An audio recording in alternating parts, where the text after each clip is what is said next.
Bom dia, a gente vai aqui apresentar agora o seminário sobre materiais biológicos sintetizados. O grupo é composto por Davi Campos Gomes, Francisco Siqueira Carneiro da Cunha Neto, João Victor Rodrigues Galvão e Maria Eduarda Dantas Hardman Ortiga.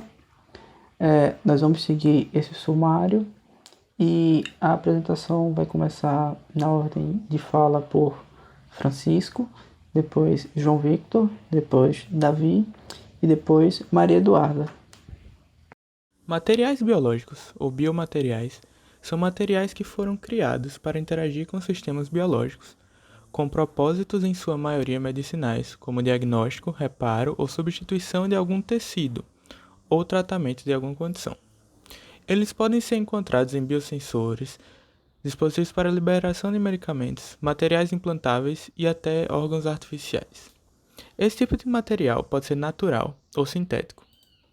Os materiais biológicos naturais foram amplamente utilizados na história, com exemplos datando até 2000 a.C. no Egito Antigo, quando se usava linho para fazer suturas. E não só em exemplos isolados, requisitos de biomateriais foram encontrados por todo o mundo, como por exemplo substitutos dentários que foram encontrados na França feitos de ferro, na China feitos de ouro e madeira, e no antigo Império Maia feitos de conchas. Há também exemplos de substitutos ósseos de madeira encontrados na Europa, datados da Idade Média, tendo sido observado nesses boa osseointegração. Essa última palavra, osseointegração, nos leva à biocompatibilidade, palavra-chave quando se fala em qualquer tipo de biomaterial, sintético ou natural. Como os sistemas biológicos são frágeis, a entrada de elementos estrangeiros pode ser extremamente danosa ao sistema. E quando falamos de danos a sistemas biológicos, estamos falando de danos diretos e sérios a seres vivos, que, portanto, devem ser evitados a todo custo. E é aí que entra o conceito de biocompatibilidade, que é a capacidade do material de se integrar ao sistema sem causar reações adversas. Em relação à biocompatibilidade, existem 4 categorizações principais para os biomateriais: tóxicos, que são aqueles que causam a morte das células ao seu redor; não tóxicos inertes, que são os que não causam nenhum efeito e participam passivamente do sistema. Os não tóxicos bioativos são feitos de forma a serem ativamente reconhecidos pelo organismo e efetivamente passam a fazer parte dele. E os não tóxicos degradáveis têm a capacidade de serem eventualmente processados e substituídos pelas próprias células que o circundam. O estudo dos materiais biológicos começou mais recentemente, no século XX, no princípio como busca por materiais bioinertes, apenas procurando materiais que pudessem substituir tecidos e prover apoio mecânico com a menor interferência possível no sistema. E apenas com o passar do tempo é que descobriramos materiais bioativos e biodegradáveis, e assim o foco mudou para como aumentar a longevidade desses materiais, fazendo-os se incorporar com o seu hospedeiro e também de ter uma segurança maior após essa longevidade expirar por meio de sua dissolução. Mais recentemente ainda, começou-se o estudo da biomimética. Utilizando esse conceito, os materiais devem interagir ativamente com o sistema em que são inseridos, atuando com especificidade para fazer estimulações no nível celular. Biomateriais sintéticos são os biomateriais produzidos por seres humanos em laboratório, projetado com as especificidades previamente mencionadas em mente. São frutos desses estudos mais recentes e o alvo principal de nossa apresentação, em que abordaremos diversas aplicações desses materiais, técnicas de seu uso e fabricação e avanços recentes dessa ciência. O mercado relacionado à área de biomateriais é expressivo tanto no número de unidades comercializadas quanto na movimentação financeira e pode ser dividido com base em 2 diferentes critérios. O primeiro se refere aos compostos a partir dos quais os biomateriais são constituídos, como metais, cerâmicas, polímeros e materiais de origem natural. O segundo critério baseia-se na forma de aplicação do biomaterial, como de uso ortopédico, cardiovascular, odontológico e etc. Com relação ao número de unidades dos diferentes tipos de biomateriais utilizados por ano, de acordo com os dados de Hettner et al., é estimado, por exemplo, o emprego de cerca de 1 bilhão de catéteres 150 milhões de lentes de contato e 7 milhões de lentes intraoculares. Nos últimos anos, o mercado global de biomateriais vem crescendo. Em 2008, esse mercado movimentou cerca de 25 bilhões. Em 2012, o mercado atingiu a cifra dos 44 bilhões. E a projeção para 2025 é de 250 bilhões de dólares. O segmento de maior volume de vendas é o de implantes ortopédicos, seguido pelos biomateriais para aplicações cardiovasculares. Espera-se no futuro próximo um grande crescimento no mercado de biomateriais poliméricos, em decorrência das características mais apropriadas, como flexibilidade, elasticidade, biocompatibilidade e longevidade. O grande crescimento do mercado de biomateriais é atribuído a três principais motivos: o envelhecimento da população, o aumento do poder aquisitivo e do padrão de vida em países em desenvolvimento e as melhorias tecnológicas, que mudaram as abordagens em algumas doenças que antes eram vistas como não tratáveis. Dentre esses, o que mais se destaca é o envelhecimento populacional, porque, de acordo com as estimativas, em 2050, 21,1% da população terá mais de 60 anos. Isso vai corresponder a mais de 2 bilhões de pessoas. Basicamente, os biomateriais podem ser divididos em 4 classes: os metais, as cerâmicas, os polímeros e os compósitos. Vou falar um pouco sobre cada um, as suas propriedades, as vantagens, as limitações e a aplicabilidade. Os metais. Bem, eles se destacam por apresentar um excelente desempenho mecânico, com alta resistência à fadiga, à fratura, e devido a essas características, eles são amplamente utilizados como componentes estruturais. Eles visam a substituição, o reforço ou a estabilização de tecidos rígidos, os quais são submetidos a cargas de tração e compressão. Nesse âmbito, as aplicações mais comuns incluem fios, parafusos e placas para fixação de fraturas, implantes dentários e próteses para substituição de articulações. Para que possam ser aplicados com segurança no corpo humano, os metais e as ligas metálicas devem cumprir uma série de requisitos. Eles devem ser biocompatíveis, de forma que eles não produzam reações inflamatórias, tóxicas ou alérgicas. E ainda devem ser quimicamente estáveis e apresentar uma resistência à corrosão, porque uma vez que eles são implantados no corpo, os biomateriais permanecem em contato com o fluido corpóreo, que é uma solução aquosa que contém oxigênio dissolvido, proteínas e vários íons, como cloreto e hidróxidos. Esse meio é bem agressivo aos metais e provoca corrosão, que acaba comprometendo a integridade estrutural do implante. Como resultado desses mecanismos de desgaste e corrosão dos metais, a integridade fica comprometida e pode ocorrer a falha prematura ou a fratura.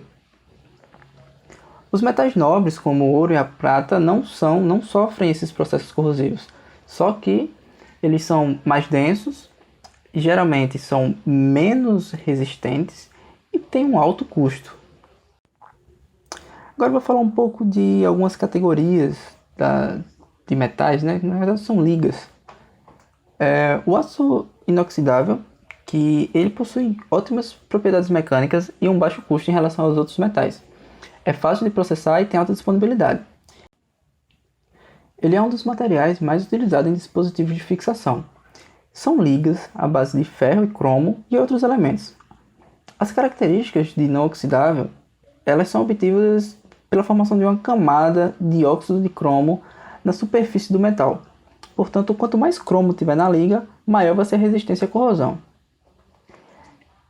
Sobre o titânio e as ligas de titânio, elas são largamente utilizadas como biomateriais, especialmente nas próteses de uso cardiovascular e para fixação de algumas fraturas, porque é um material bem biocompatível, tem uma baixa densidade, um baixo módulo de elasticidade e tem uma boa resistência à corrosão. Ela é maior que a do aço inoxidável. E a vantagem adicional do titânio é a maior tendência à óssea integração, que é importante para os implantes de longa duração. Uma desvantagem apresentada pelo titânio puro é a baixa resistência ao desgaste pelo uso, que torna inadequado ele para algumas aplicações que vão passar mais tempo, né, e que vão sofrer mais tensão. Ainda tem também algumas ligas à base de cobalto e cromo. Elas são mais utilizadas em próteses para joelho, ombro e quadril, e também para fixação de dispositivos de fixação de fraturas e de implantes maxilofaciais e dentários. A vantagem das ligas à base de cobalto e cromo é que elas não são magnéticas e são bem resistentes ao desgaste, ao calor e à corrosão. E isso aí possibilita a aplicação por longos períodos. A resistência dessas ligas supera dos aços inoxidáveis e das ligas de titânio. Mas a desvantagem é que eles possuem uma baixa plasticidade e é bem difícil de usinar. Agora, falando das cerâmicas, elas têm assim, uma gama de compostos bem importante para o desenvolvimento dos biomateriais. As aplicações delas englobam muitas áreas, como instrumentos de diagnósticos, próteses, dispositivos para reconstrução odontológica e maxilofacial também, válvulas cardíacas, traqueias artificiais e preenchimentos ósseos. Esse vasto campo de aplicação se deve às propriedades cristalográficas e à compatibilidade química superior das cerâmicas com o meio fisiológico, em tecidos rígidos como ossos e dentes. Do ponto de vista químico, as cerâmicas são compostos inorgânicos, geralmente formados por elementos metálicos e não metálicos, unidos por algumas ligações iônicas e covalentes. As cerâmicas tendem a se comportar como materiais de baixa condutividade, tanto elétrica quanto térmica. E assim, de forma geral, as cerâmicas são menos densas do que os metais e suas ligas. Esses materiais, eles apresentam uma boa estabilidade e são resistentes ao desgaste e à compressão. E, além disso, eles são estáveis em ambientes ácidos. Só que eles são bem duros e quebradiços e eles ficam muito suscetíveis a fraturas com qualquer deformação, com pouca ou nenhuma deformação plástica, para falar a verdade. Além disso, eles são bem sensíveis a pressões de rachaduras, que aí essas rachaduras podem dar início a fraturas e contribuir para a ruptura precoce do material. Aí, por causa disso, as cerâmicas são pouco indicadas para aplicações em regiões que vão receber muita tensão, e vai precisar de sustentação. Os biomateriais cerâmicos, eles podem ser classificados de acordo com a sua interação com o tecido do hospedeiro, Eles podem ser bioinertes, bioativas ou bioreabsorvíveis. As bioinertes, como a alumina e a zircônia, elas mantêm as propriedades físicas e mecânicas enquanto implantadas e são bem toleradas por organismos e não provocam respostas dos tecidos. As bioativas, elas interagem com o tecido ao redor e estimulam ali a cura e o sistema tissular a responder ao material como se fosse um tecido natural. Alguns exemplos dessa classe são os biovidros, que eu vou falar um pouco mais para frente. E tem também os materiais que são bioreabsorvíveis e eles participam do processo metabólico do organismo e apresentam características de sofrer uma degradação dentro do corpo, seja por ações químicas ou biológicas, e eles são lentamente substituídos por células que estão ali crescendo. São também estáveis a longo prazo e eles diminuem a possibilidade da liberação do implante depois. Os exemplos desse tipo de biomaterial cerâmico é o fosfato tricálcico e o gesso. Falando sobre os bioinertes, dá uns exemplos aqui, como por exemplo a alumina. A alumina possui uma dureza alta, uma resistência alta à compressão e à abrasão, e ela pode ser polida com acabamento muito bom. Ela possui ligações iônicas fortes e, como tem uma alta proporção de oxigênio, ele acaba se tornando um material inerte, que tem uma grande estabilidade em meios fisiológicos e corrosivos. A principal aplicação da alumina está relacionada à confecção de acetábulos e cabeças femorais para artroplastias no quadril. Quando essas peças são polidas em um conjunto e utilizadas como par, o coeficiente de atrito da junta diminui muito e o valor tende a se aproximar da articulação normal. E aí, com isso, o desgaste dessas superfícies é cerca de 10 vezes menor se for alumina e alumina do que se for de metal. Outras aplicações são para próteses de joelho e elementos de reconstrução da face, parafusos para ossos, próteses de córnea e implantes dentários. Saindo da alumínio e falando um pouco da zircônia, a zircônia é um material alternativo à alumina na fabricação das cabeças femorais e nas próteses de joelho e ombro e também dos materiais odontológicos. É um material alternativo. A utilização conjunta também da zircônia e da alumina tem sido utilizada para obter dispositivos que tenham o melhor dos dois. Sobre os vidros bioativos, eles tiveram início do seu desenvolvimento, do seu estudo aí, com o Bioglass, que foi desenvolvido por Larry Hent em 1969.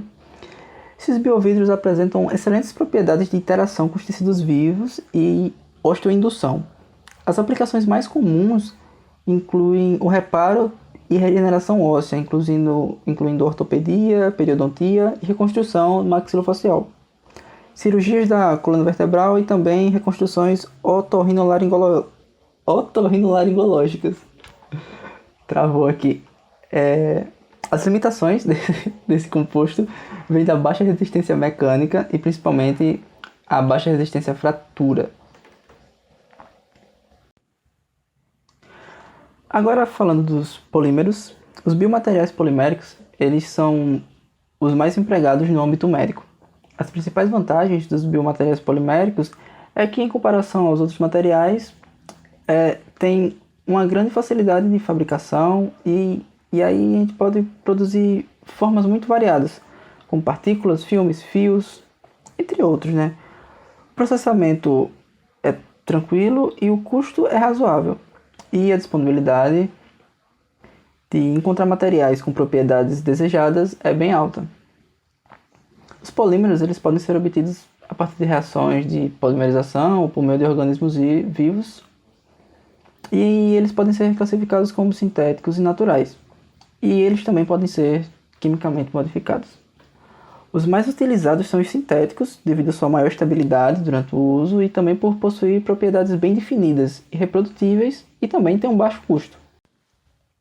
Vários dos polímeros sintéticos que são utilizados na produção dos biomateriais, eles apresentam uma cinética de degradação bem conhecida e podem ser sintetizados de forma controlada e reprodutível.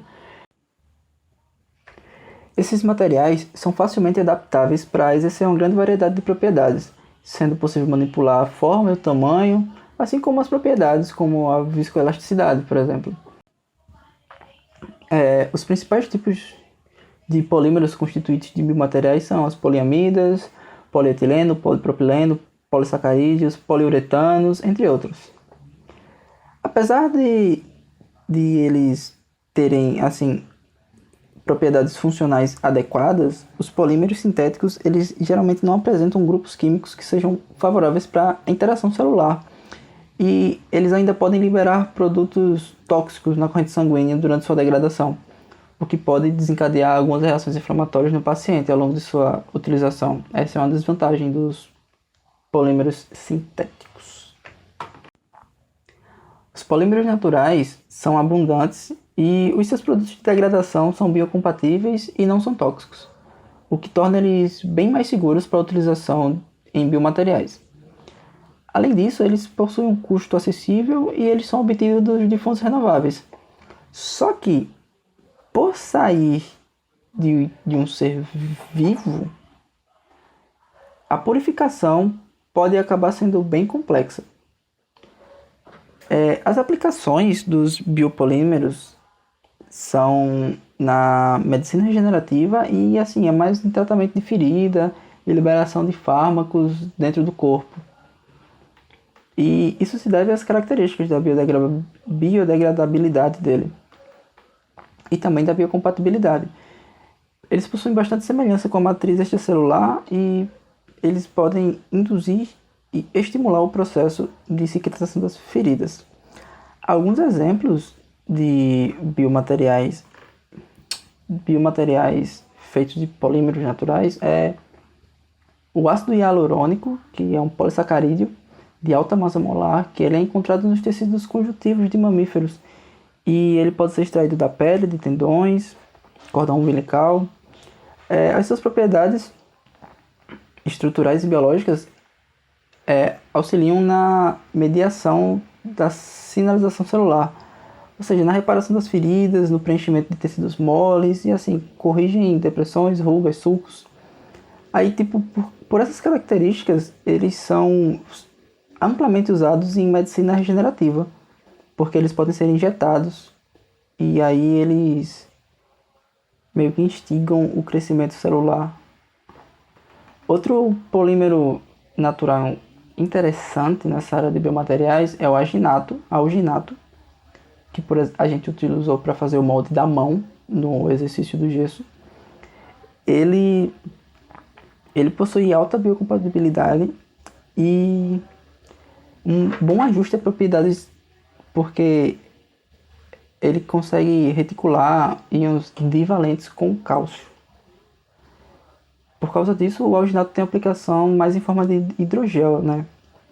E esse polímero tem sido empregado em sistemas de liberação de fármacos e proteínas, na cicatrização de feridas e como matriz para cultivo celular na engenharia tecidual, visando a regeneração de ossos e vasos sanguíneos. Além disso, também tem os complexos poliméricos, que é basicamente a combinação entre dois ou mais polímeros. E aí a mistura desses dois materiais tem uma importância grande na área dos biomateriais, porque por meio disso é possível obter materiais com propriedades físico-químicas, mecânicas e biológicas melhoradas em comparação aos polímeros isolados. Já indo para os compósitos, eles são constituídos de uma fase contínua e uma fase dispersa, e são separados por interfaces, cujas características podem incorporar as propriedades combinadas dos constituintes individuais.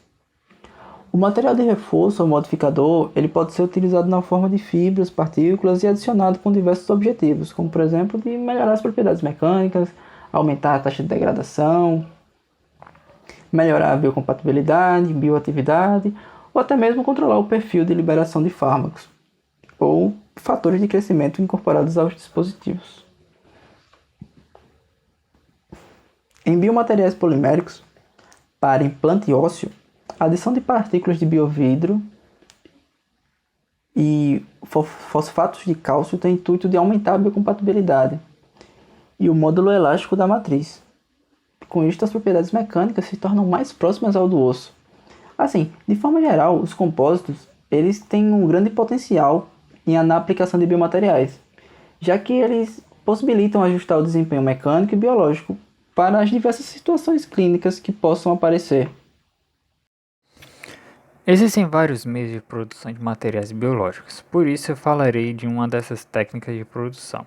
E para isso é preciso utilizar estratégias analíticas que permitem obter materiais seletivos baseando-se no reconhecimento biomolecular de muitos processos biológicos. Nesses sistemas, as biomacromoléculas possuem sítios receptores capazes de se ligarem seletivamente a uma molécula na presença de outras com estruturas moleculares análogas. Um desses sistemas é o princípio de interação antígeno com anticorpo. Tem sido o mais empregado em associação com técnicas de extração em fase sólida e de separação para diferentes espécies químicas. Ele é baseado no princípio de produção de anticorpos pelo sistema imunológico de vertebrados em resposta à presença de moléculas estranhas no organismo. Esses métodos seletivos, conhecidos como ensaio de imunoafinidade, promovem a extração baseada no reconhecimento molecular. Na prática, os anticorpos são covalentemente ligados em um solvente apropriado, geralmente sílica porosa, gerando o chamado imunossolvente, que é que é posteriormente dissolvido em cartuchos de extração em fase sólida ou em colunas cromatográficas.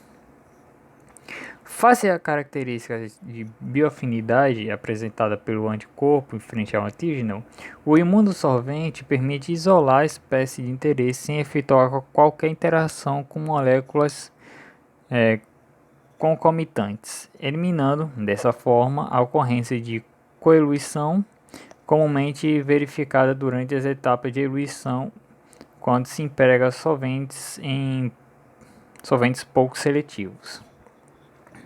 Apesar das características marcantes do imunossolvente, como material seletivo, deve-se ressaltar algumas desvantagens dos anticorpos, incluindo o elevado custo, a necessidade de purificação, dificuldade de obtenção e a instabilidade quando empregados em condições diferentes daquelas de seu ambiente nativo. Além disso, após a obtenção dos anticorpos, esses devem ser imobilizados num suporte sólido a fim de orientá-los adequadamente e preservar suas características seletivas. Devido a essas limitações, várias estratégias têm sido propostas no sentido de substituir os materiais biológicos por materiais sintéticos que possuam o mesmo grau de reconhecimento molecular, ou, em outras palavras, o mesmo grau de seletividade. Neste caso, a seletividade é obtida se o receptor sintético possui uma cavidade com tamanho e formas adequadas, bem como sítios capazes de estabelecer uma interação favorável com a espécie de interesse. Outra abordagem sintética que permite formar sítios receptores simulando as interações antígeno-anticorpo, baseia-se no preparo de polímeros com impressão molecular. O conceito de impressão molecular surgiu a partir de uma teoria de Pauling para a formação de anticorpos, onde o antígeno era formado por uma molécula molde para moldar a cadeia polipéptica de anticorpos, resultando uma configuração complementar do antígeno na respectiva cadeia de anticorpos. A partir dessa concepção, surgiu a ideia de produzir uma estrutura tridimensional, um polímero, ao redor de uma molécula molde, que pudesse atuar de forma similar ao anticorpo, ou seja, que pudesse efetuar seletivamente reconhecimento molecular. Esses polímeros são atualmente conhecidos como MIP, e também designados de maneira biomiméticos. Para a construção do MIP, uma molécula utilizada como molde interage com o meio de ligação covalente com as moléculas do monômero. Posteriormente, é adicionado ao meio um agente reacional que permite ligações cruzadas no polímero a fim de formar uma matriz polimérica rígida. A reação de polimerização é iniciada após a adição de um indicador radicalar. Por fim, a molécula molde é removida da matriz polimérica por meio de um solvente ou, quando necessário, por meio de clivagem química, se a molécula estabelecer ligação covalente com o monômero. Com a remoção da molécula molde, o polímero resultante disporá de microcavidades com tamanhos uniformes capazes de reter seletivamente a molécula molde presente numa amostra complexa. Além do caráter seletivo, os MIP demonstram vantagem em relação a imunossolventes no tocante à estabilidade química, na capacidade de adsorção e na reprodutibilidade no preparo do polímero. Existem diversas áreas em que os materiais biológicos sintetizados estão cada vez avançando mais. Na área de corrosão, revestimentos biocompatíveis para proteção são utilizados para substituir ligas metálicas de alto custo, como Inconel, Duplex, Superduplex, entre outros. A maioria desses revestimentos são feitos de carbono, que além das propriedades anticorrosivas, possuem alta permeabilidade e aderência ao substrato, além de serem antibactericidas. Um exemplo disso é o fluoropolímero, que é um material atóxico com baixo coeficiente de atrito e excelente resistência química à maioria dos ácidos, bases e solventes. Ele é utilizado para revestimento interno de válvulas e tubulares para condução de petróleo bruto e água produzida. Já na área de bioeletrônicos, estão sendo produzidos materiais bem avançados, com sistemas microbioeletrônicos que fazem análise rápida em vivo, sistemas de monitoramento in situ utilizados em indústrias, ou dispositivos eletrogenéticos que fazem comunicação entre dispositivos eletrônicos e sistemas biológicos, entre outros. Um exemplo disso seria o circuito integrado químico, que é um chip que pode ser programado para liberar doses de medicamentos em determinados horários. Já foi até testado em 8 mulheres com osteoporose e houve uma melhora na formação óssea delas.